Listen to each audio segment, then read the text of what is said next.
ಮಡಿಕೇರಿಯಲ್ಲಿ ನೂತನವಾಗಿ ಕೊಡಗು ಜಿಲ್ಲಾ ಸೌಂಡ್ಸ್, ಲೈಟ್ಸ್, ಶಾಮಿಯಾನ ಹಾಗೂ ಡೆಕೋರೇಷನ್ ಅಸೋಸಿಯೇಷನ್ ಅಸ್ತಿತ್ವಕ್ಕೆ ಬಂದಿದೆ. ಸಂಘವು ಸದ್ಯದಲ್ಲೇ ಅಧಿಕೃತವಾಗಿ ನೋಂದಾವಣೆಗೊಂಡು ಉದ್ಘಾಟನೆ ಆಗಲಿದೆ ಎಂದು ಸಂಘದ ಜಿಲ್ಲಾಧ್ಯಕ್ಷ ಅಜ್ಜೆಟಿರ ಲೋಕೇಶ್ ಮಾಧ್ಯಮಗೋಷ್ಠಿಯಲ್ಲಿ ಮಾಹಿತಿ ನೀಡಿದರು.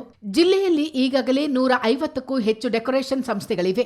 ಜಿಲ್ಲಾಡಳಿತ ಅಥವಾ ಸಂಘ ಸಂಸ್ಥೆಗಳು ಈವರೆಗೂ ಸಮಾರಂಭಗಳಿಗೆ ಹೊರ ಜಿಲ್ಲೆಗಳ ಸಂಸ್ಥೆಗಳಿಗೆ ಗುತ್ತಿಗೆ ನೀಡುತ್ತಿದ್ದವು. ಸಾರ್ವಜನಿಕರು ಕೂಡ ಅಪರಿಚಿತರಿಗೆ ಗುತ್ತಿಗೆ ನೀಡಿ ವಂಚನೆಗೊಳಗಾದ ಪ್ರಕರಣಗಳು ಇವೆ. ಯಾವುದೇ ಸೌಲಭ್ಯ ಇಲ್ಲದವರು ಗುತ್ತಿಗೆ ಪಡೆದು ಸಲಕರಣೆಗಳಿಗಾಗಿ ನಮ್ಮನ್ನು ಅವಲಂಬಿಸುತ್ತಾರೆ. ಇದರಿಂದಾಗಿ ಗುತ್ತಿಗೆ ನೀಡಿದ ಗ್ರಾಹಕರು ಅನೇಕ ಬಾರಿ ಮೋಸಕ್ಕೆ ಒಳಗಾಗಿದ್ದಾರೆ. ಈ ಸಮಸ್ಯೆಯಿಂದ ಪಾರಾಗಲು ನೂತನವಾಗಿ ಅಸೋಸಿಯೇಷನ್ ರಚಿಸಲಾಗಿದೆ ಎಂದು ಲೋಕೇಶ್ ಹೇಳಿದರು. 2018ರಲ್ಲಿ ತಾಲೂಕು ಅಸೋಸಿಯೇಷನ್ ರಚನೆಯಾಗಿದ್ದರೂ ಜಿಲ್ಲಾ ಸಂಘ ಇದೇ ಮೊದಲ ಬಾರಿಗೆ ಅಸ್ತಿತ್ವಕ್ಕೆ ಬಂದಿದೆ. ಈಗಾಗಲೇ 80 ಮಂದಿ ಸದಸ್ಯರು ನೋಂದಾಯಿಸಿಕೊಂಡಿದ್ದು ಸದಸ್ಯತ್ವ ನೋಂದಣಿ ಪ್ರಗತಿಯಲ್ಲಿದೆ.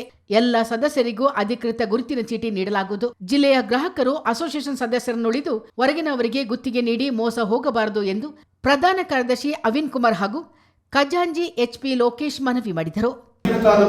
ಕೇವಲ 15-16 ನಮ್ಮ ಸಂಸ್ಥೆನ ತಗೊಂಡು ಹಾಕಿರೋದು.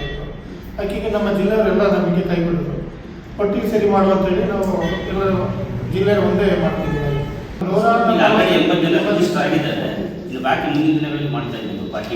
ಅದು ನಾವು ಕಡ್ಡಾಯವಾಗಿ ಲೈಸೆನ್ಸ್ ಬೇಕು ಅಂತಲೇ ಮಾಡ್ತಿದ್ವಿ. ಈಗ ಸುಮಾರು ಕಡೆ ಕಾಂಗ್ರೆಸ್ ವಿರಾಜಪೇಟೆ ದೀಪಾಲಂಕಾರ ಮಾಡ್ತೀವಿ ಅಂತೇಳಿ ಟೆಂಪಲ್ ಲೈಟಿಂಗ್ ಒಪ್ಕೊಂಡಿದ್ರು. ಒಪ್ಕೊಂಡಾದ್ಮೇಲೆ ಇವರು ನಮ್ಮಲ್ಲಿ ಯಾರೋ ಕೆಲಸಕ್ಕೆ ಬರ್ತಾರೆ, ಅವರೊಟ್ಟಿಗೆ ಅವ್ರು ಹೇಳ್ಬಿಡೋದು ನೀವು ಲೈಟಿಂಗ್ ಮಾಡಿಕೊಡಂತ. ಅವನ ಹತ್ರ ಮೆಟೀರಿಯಲ್ಸ್ ಎಲ್ಲ ಏನೂ ಇರೋದಿಲ್ಲ. ಅವನ ಅಡ್ರೆಸ್ ಅವ್ನ ಕಡೆಗೆ ಹಾಕಿ ಹೋಗಿರ್ತಾನೆ. ಫೋನ್ ಮಾಡಿದ ಆಮೇಲೆ ಇಲ್ಲಿ ಯಾರು ಇರ್ತಾರೆ ಅವ್ರಿಗೆ ಫೋನ್ ಮಾಡ್ತಾರೆ. ನಮಗೆ ಗೊತ್ತಿಲ್ಲ ಅದ್ರ ಬಗ್ಗೆ. ಹಾಗೆ 2-3 ಹತ್ರ ಕಂಪ್ಲೇಂಟ್ ಬಂದಿದೆ ನಮ್ಮಲ್ಲಿಗೆ. ಅಷ್ಟೇ, ಏನು ಮೆಟೀರಿಯಲ್ ಬೇಕು ನಮ್ಮ ಹತ್ರ ಕೊಡಬೇಕು. ಮೆಟೀರಿಯಲ್ ಬಂದಾಗ ನಮ್ಮ ಹತ್ರ ತೊಗೊಂಡೋಗ್ತಾರೆ, ಅರ್ಧ ಅಮೌಂಟ್ ಕೊಡ್ತಾರೆ. ಇನ್ನು ಅರ್ಧ ಅಮೌಂಟ್ ಅವ್ರ ಕೆಲಸ ಸರಿ ಮಾಡಿಲ್ವೋ ಏನೋ ಮಾಡಿದ್ರು ಪ್ರಾಬ್ಲಮ್ ಆಗಿರ್ತಾರೆ ಅಮೌಂಟ್ ಮಾಡೋಕ್ಕೆ. ಇಲ್ಲಿ ನಮಗೆ ಕೊಡೋದು ಬಾಕಿ ಮಾಡ್ತಾರೆ. ಅಂಥವ್ರು ಸುಮಾರು ಜನ ಇದ್ದಾರೆ. ಈವೆಂಟ್ ಮ್ಯಾನೇಜ್ಮೆಂಟ್ ಮಾಡಿದ್ವಿ. ಕಸ್ಟಮರ್ಸೇ ಸ್ವಲ್ಪ ಎಚ್ಚೆತ್ಕೊಳ್ಬೇಕು.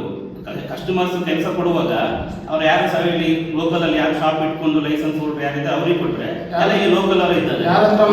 ಯಾರು ಗೊತ್ತಿರೋದ್ರಿಗೆ ಕೆಲಸ ಕೊಟ್ಟು ಅಡ್ವಾನ್ಸ್ ಕೊಟ್ಟ ಮೇಲೆ ಅವರೇ ಇದಾಗ್ತದೆ, ಕಸ್ಟಮರ್ಸೇ ಸಫರ್ ಆಗ್ತಾರೆ. ಯಾರ ಹತ್ರ ಸಾಮಗ್ರಿ ಉಂಟು ಆ ಕೆಲಸಗಳೇ ಉಂಟು ಅವ್ರಿಗೆ ಕೊಟ್ಟರೆ ಉತ್ತಮ ಅಂತ ನಮ್ಮ ಮಾಡಿದ್ರು. ಅದು ಟೌನ್ ಡೆಕೋರೇಷನ್ ಅಂತ ಅಸೋಸಿಯೇಷನ್ ಮಾಡ್ಕೊಂಡು ಜಿಲ್ಲೆ ಅಲ್ಲಿ ಕೆಲಸಗಾರರನ್ನ ಇಟ್ಕೊಂಡು ಕೆಲಸನ ಡೈರೆಕ್ಟ್ ಅವ್ರಿಗೆ ಕೊಟ್ಟುಬಿಟ್ಟು 2 lakhs ಅಡ್ವಾನ್ಸ್ ತಗೊಂಡು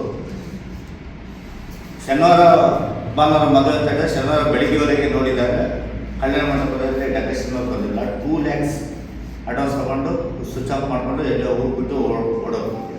ಈ ಸಮಸ್ಯೆಗಳೆಲ್ಲ ಏನಾಗ್ತಾ ಇದೆ, ಕೆಲವೊಮ್ಮೆ ಕೊಡಗಿನ ಜನರು ಹೀಗೆ ಮೋಸ ಮಾಡ್ತಾ ಇದ್ದಾರೆ ಅಂತ ಹೇಳ್ಕೊಂಡು ಇದು ಬಂದಿದೆ. ಅದಕ್ಕೋಸ್ಕರ ಮಾಲೀಕರು ಯಾರಿದ್ದಾರೆ, ಯಾರು ಶಾಪ್ ಲೈಸೆನ್ಸ್ ಇದ್ದಾರೆ, ಯಾರು ಸರ್ಟಿಫಿಕೇಟ್ ಓನರ್ ಇದ್ದಾರೆ, ಮತ್ತು ನಮ್ಮದೊಂದು ಸರ್ಟಿಫಿಕೇಟ್ ಕೊಡ್ತಾ ಇದ್ದೀವಿ. ಮ್ಯಾಕ್ಸಿಮಮ್ ಅವನ್ನ ನೋಡಿಕೊಂಡು ಆರ್ಡರ್ಸ್ ಕೊಡೋದು ಒಳ್ಳೆಯದು. ಮತ್ತು ಇನ್ಸ್ಟಾಗ್ರಾಮಲ್ಲಿ ಏನು ಮಾಡ್ತಾ ಇದ್ದಾರೆ, ಕಂಪ್ಲೀಟ್ ಫೋಟೋಸ್ನ ಎಲ್ಲ ಶೇರ್ ಮಾಡಿಕೊಂಡು ಆರ್ಡರ್ಸ್ ತಗೊಳ್ತಾ ಇದ್ದಾರೆ. ಆರ್ಡರ್ಸ್ ತಗೊಂಡ್ಬಿಟ್ಟು ಏನು ಮಾಡ್ತಾ ಇದ್ದಾರೆ, ಎಲ್ಲರೂ ಹೋಗ್ಬಿಡೋದು. ಈ ಥರ 3-4 ಬರೀ 1 ವರ್ಷದಲ್ಲಿ ನಮ್ಮ ಕಮ್ಯುನಿಟಿಯಲ್ಲಿ ಇರೋದು. ಇದೆಲ್ಲ ತಡೆ ಹಿಡಿಯೋದಕ್ಕೋಸ್ಕರ ನಾವು ಡಿಸ್ಟಿಕ್ ಲೆವೆಲ್ಗೆ ಎಲ್ಲ ಕಂಪ್ಲೀಟ್ ಯಾರು ಮಾಲೀಕರು ಇದ್ದಾರೆ ಎಲ್ಲರನ್ನು ಸೇರಿಸ್ಬಿಟ್ಟು ಈ ಸಮಸ್ಯೆನ ಮುಂದೆ. ಈಗಿನ ಸೋಷಿಯಲ್ ಮೀಡಿಯಾದಲ್ಲಿ ಬಂತು ಕೆಲವು ಮೊಬೈಲಲ್ಲಿ ಫೇಸ್ಬುಕ್ ಆಗಲಿ ಅಲ್ಲಿಗೆ ಅವರು ಕಾಂಟ್ಯಾಕ್ಟ್ ಮಾಡ್ಕೊಳ್ಳೋದು. ಕಾಂಟ್ಯಾಕ್ಟ್ ಮಾಡ್ಕೊಂಡು ಅಲ್ಲಿಂದ ನಮ್ಮ ಕಾರ್ಯಕ್ರಮ ನಾವು ಮಾಡ್ಕೊಡ್ತೀನಿ ಒಪ್ಕೊಳ್ಳೋದು. ಒಪ್ಕೊಂಡಾಗಿಂದಲೇ ಸರಿಯಾದ ಸಮಯಕ್ಕೆ ಹೋಗೋದೆ ಮತ್ತು ಅವರಿಗೆ ಆ ಕಾರ್ಯಕ್ರಮವನ್ನು ಸರಿ ಮಾಡಿಕೊಡೋದೆ ಪ್ರಾಬ್ಲಮ್ ಆಗುವಂಥದ್ದು ನಡೀತಾ ಉಂಟು.